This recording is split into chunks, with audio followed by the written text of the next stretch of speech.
Hello everyone, I'm back on YouTube. If you don't know me, my name's Kara Perez. I'm the founder of Bravely Go. I talk about money and sustainability on the internet, but I haven't been doing that here on YouTube for a couple of months because I was writing a book all about money and sustainability, which comes out later this year, so stay tuned for that. But that's not what we're here to talk about today.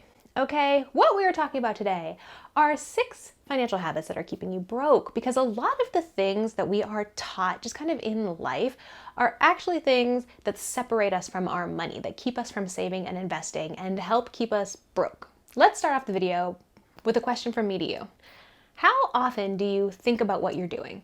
I mean, how often do you actively think to yourself, I am taking out the garbage, or I am washing my face? Most of our daily actions are habits. They're things that we're used to doing and they're just part of our routine.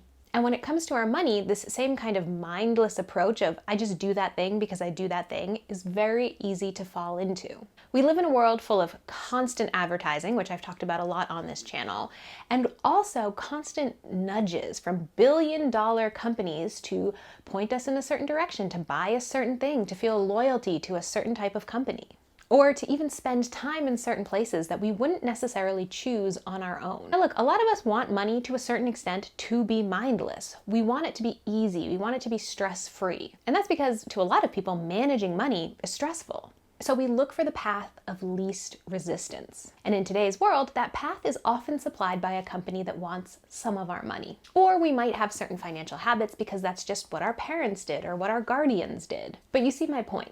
A lot of us have financial lives that we're not totally in control of, and a lot of those mindless financial habits are keeping you broke. If you like this kind of content and you want to support our channel and all of our other channels on TikTok and Instagram and Threads and all of the places that we are on the internet, please consider becoming a patron. We literally could not do the work that we do without our patrons. They help keep us up and running, and they help prevent me from having to go out and actively seek sponsors for this channel. So if you like getting videos with no ads, or if you want the special bonuses that we have for patrons, which I think are super cool, like discounts on events and patron-only content, please consider becoming a patron at the link in our bio. And when you think about the financial truth of life in America, which is that the average American can't afford a $400 emergency in cash, or that the median retirement savings for all families across ages and races is only $87,000, according to the 2022 Survey of Consumer Finances, I would say that a mindless approach to money is not working out for the majority of us. It robs us of our personal power while allowing companies to take advantage of us. Refusing to engage with your money is not actually the path to being more chill with money. It's not actually the path to having a more easeful financial life. Refusing to engage with your money is simply giving up your own financial power. There's a lot of people out there trying to take away my power. I'm not going to actively hand it over. I think it's important to bring more awareness to our financial lives. So here are 6 normal money habits that are keeping you broke. 1, only considering the monthly payment and not the whole price when you make a purchase. This is something that happens to so many of us, especially when it comes to larger purchases like homes or cars. Now, I'm not one of those people that's like, don't buy a house unless you can afford it in cash, especially with today's housing market. I have no problem personally and with you paying for things on a payment plan. But it's very important for us to understand the terms of a payment plan before we sign up for it. Let's use buying a house as an example. Let's say you want to buy a $400,000 home. You have to consider not only the $400,000 price tag, but information such as the interest rate on your mortgage, the home insurance rate that you'll be paying, and property taxes, because you're responsible for paying all of those things. It's not just the monthly mortgage payment. And similarly, when it comes to things like paying with a credit card, a lot of people think, oh, I can put this $3,000 trip to Italy on my credit card because I only have to make a minimum payment of $72. I can't afford $3,000 in cash, but I can afford $72. That is something that's going to keep you broke because you're paying interest on that $3,000 every single month. And that's enriching the credit card companies and broking you? What is the opposite term for enriching? And pouring? I've never heard that word before in my life. I don't think it's a real word. I'm not sure there is an opposite word for enriching. Something to Google later. So when it comes to making a purchase, whether small or large, I want you to consider the whole price and not just the monthly payment. And I want you to consider what goes into that monthly payment before you sign yourself up for it. Piggybacking off of that, number 2 is carrying credit card debt month to month. Of course, look, sometimes we get into situations where we end up with credit card debt. And here in the US, that's easier to do than you would expect. One trip to the hospital and you could have 10 grand in credit card debt. And that's not your fault. You were seeking healthcare. We have a deeply broken system here. I'm not blaming you for that. However, consistently carrying credit card debt is a one-way ticket to Brokeville. And that's because credit card interest rates are banana pants high. I have an excellent credit score and I still have 2 credit cards where my interest rate is over 20%. So if you are carrying $3,000, $5,000, $20,000 in credit card debt and you're paying 18%, 19% interest on that, that is going to keep you broke because it's sucking more money out of your bank account to pay that interest. Credit card debt is, in my opinion, the worst type of debt that you can have simply because these interest rates are so high. Other types of debt like mortgage debt and car loans, those interest rates just tend to be much lower. We're talking 4, 5, 6% as opposed to 18%, 19%, 20%. If you have various types of debt, I really encourage you to pay off your highest interest debt first. Number 3, letting someone else tell you what you want. This, I think, has always been a part of humanity. We have always had hierarchies of people. You know, when it was like the king in England and the king would dress a certain way, people would mimic that dress, right? People would say, I want to be like the king because I admire the king. And so humans have always kind of done this thing where we will mimic other people or we are easily influenced by other people. That's part of being human. However, we now have more modes of influence than we've ever had before, and we are able to be influenced by people that we don't know. And that's all thanks to social media. I have such a complicated relationship with social media, which I have talked about on this channel, and I'm sure I'll talk about more later on. But social media can be so powerful, so wonderful, so inspiring, so educational. And it can be a way for us to be influenced by people who are telling us what we want instead of us sitting down and saying, do I even want that? What is it that I want? And I don't want to lay all the blame for this on social media's feet because we are also influenced by the people around us. There are multiple studies that show that the people that we hang around with are one of the most influential forces on our lives. So that's why it's so important for you to develop a sense of self and for you to understand what your own financial goals and personal goals are.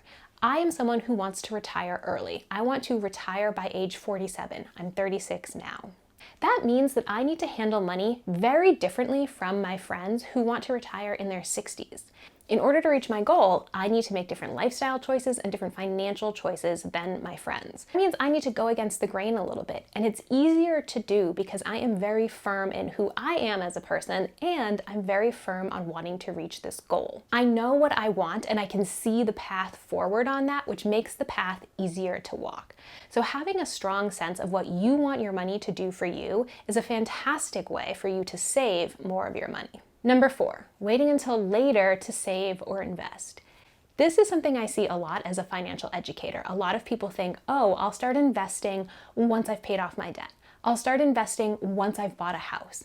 But the power of investing is starting early or as early as possible. So if you're watching this and you're like, I'm not 18, I can't start early, I'm already 40, guess what? It's going to be better to start investing at 40 than it is at 50, right? That's a decade of investing time that you could have. I think people also feel like they can't start investing until they have big amounts of money to invest. Oh, I need to invest at least $100 a month. I need to invest $300 a month.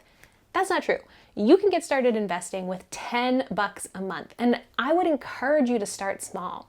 So many of us feel really anxious around investing or feel very confused around investing, and so starting with smaller amounts of money can help you build that confidence while you're figuring out which accounts work for you and what your financial goals are. And we do have a totally free investing workbook that I will put in the description below that helps answer some of these questions and helps you understand how investing works in the first place. There's even a financial order of operations pyramid that I have included in the workbook so you know where to start with your financial life and where your financial life is going to take you.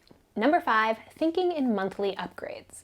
Thinking that you need to upgrade something in your life every single month is a habit that will keep you broke. It's a habit that's fairly new. As a nation, we did not used to buy so much stuff. Like, I'm 36, and when I was in school, in middle school and high school, I remember buying clothes like 3 times a year. You know, we would buy our back to school clothes, we would buy our Christmas clothes, and then we would have spring clothes. And that was it. We didn't buy clothes as a household every single month. My mom wasn't like, it's June, let's go get you new clothes. It's July, let's go get you new clothes.